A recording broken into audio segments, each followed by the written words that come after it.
Hi everyone! Welcome back to my channel, Pinay sa Espanya. Good afternoon everyone. Ay, good evening na pala kasi 9:30 na dito. Pero maaraw pa rin. Kitang-kita nyo naman, sikat pa rin talaga ang araw. Pero 9:30 na ng gabi dito talaga sa Galicia, Spain. At welcome sa Sanjenjo, Pontevedra, Galicia, Spain. Kung dyan sa atin ay may bagyo, dito naman sa Spain ay meron din. At ito nga yung lugar na pinagbakasyonan ko ngayon, ang Galicia, Spain.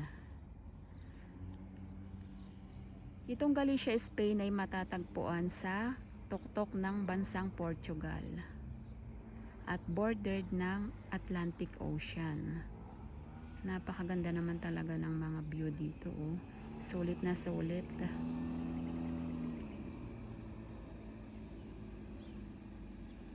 Green na green. Iikot ko pa kayo ng isa. Ito nga palang lugar na to ay tinatawag ding Green Verdant. Kasi nga sa mga kulay birding mga tanawin dito at sa pagtatanim nila ng mga gulay, ayan, kitang-kita nyo naman, talaga namang green na green sa lugar na to. Ang mga tao dito ay nabubuhay sa pagtatanim ng gulay, mga prutas. At nakikita nyo ba yung mga green na yan? Yan ay mga ubas, nakabalag. Ayan, ganito kaganda sa Galicia, Spain. At normal na lang dito yung mga prutas na makikita nyo sa likod bahay. Number 1 nga ang ubas kasi ginagawa nila yung wine, white wine at red wine. At ito nga palang lugar na to ay sikat sa paggawa ng wine. Ayan, napakaganda.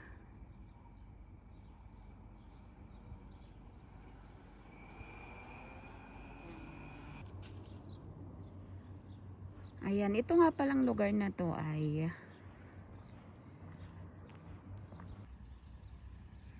maulan nga pala sa lugar na to. Kaya naman ganito ka green. Kaya kung tutuusin, talagang magandang magtanim dito ng iba't ibang klaseng mga pananim.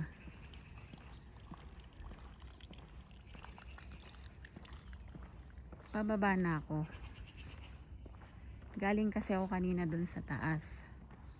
At tatawid muna ako dito sa left side ko kasi may gusto kong ipakita sa inyo dito.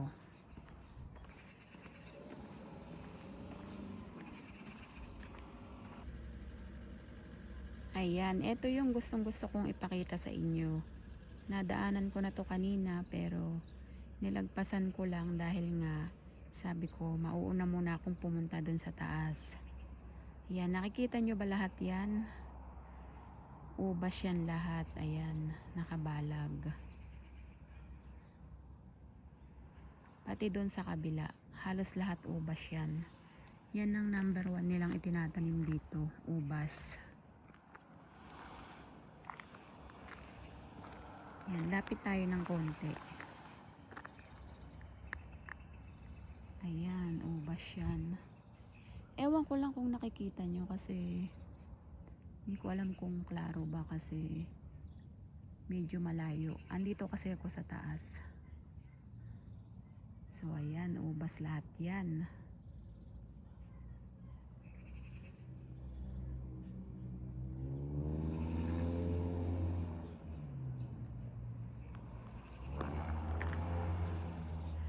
Ang kagandahan nga pala dito sa lugar na to ay friendly yung mga tao.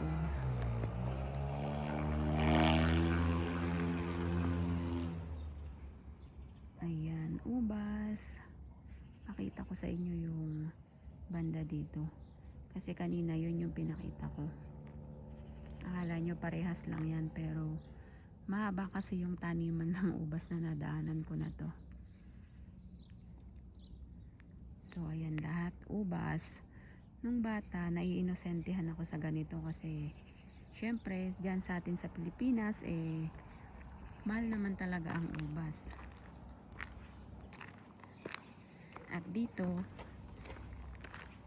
makikita mo lang sa mga likod bahay. Ayan, ubas lahat yan. Kaya yung mga tao dito hindi na nila gaanong pinapansin yung ubas. Talagang ginagawa na lang nilang wine. At hindi na nila kinakain kasi siguro nagsawa na sila. Kaya hindi na nila gustong kainin.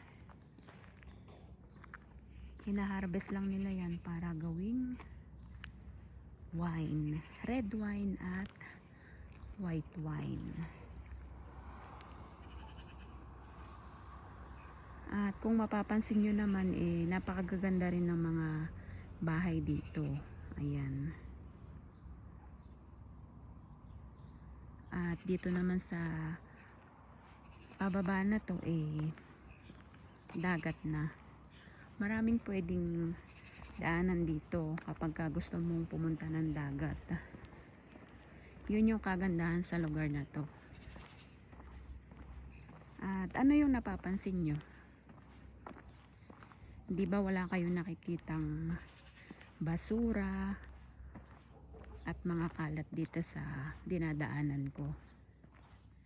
Hindi lang sa lugar na to, kung hindi sa buong Espanya, kasi mga disiplinado yung mga tao dito. Kaya ganito yung resulta, maganda, malinis at kaaya-aya. So ayan dito, sobrang lago ng mga dahon ng ubas. Ayan, ilalapit ko kayo. Medyo malapit na ako kasi nakababa na ako. Yan.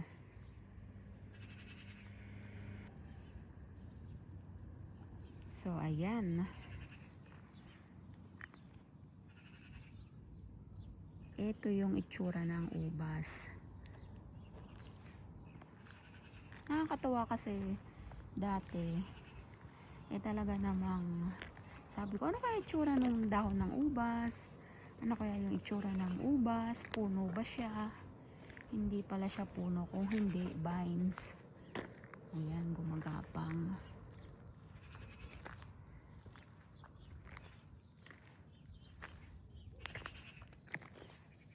Ayan, patapos na. Ayan, hanggang dito lang yung tanim ng ubas. At doon naman sa kabilang side meron din. At ayun na nga, iikot ko muna kayo ng isa para makita nyo kung saan ako nagpunta kanina at para mabalikan nyo rin yung mga view na ipinakita ko doon sa mga gustong gusto sa ganitong klaseng lugar. Yan, para sa inyo itong video na to. Ayan, doon ako kanina galing sa taas. At ito naman ang itsura sa right side ko. Mga mais naman yung tanim dyan. Ayan, mga mais yan. At lalakad na ako papunta doon. Kasi gumagabi na.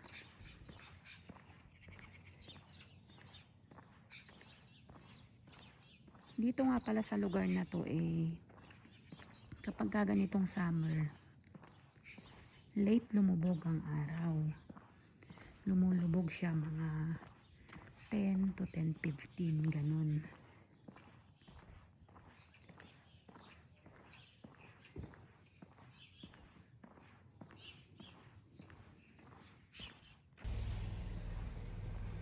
Ayan, katulad nito, ayan, puno ito ng peras.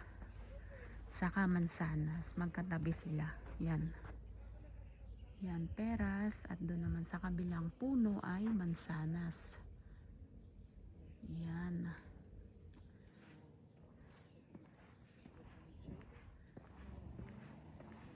At dito naman sa baba ay may mga exercisean. Yan, pwede ka mag-exercise dyan.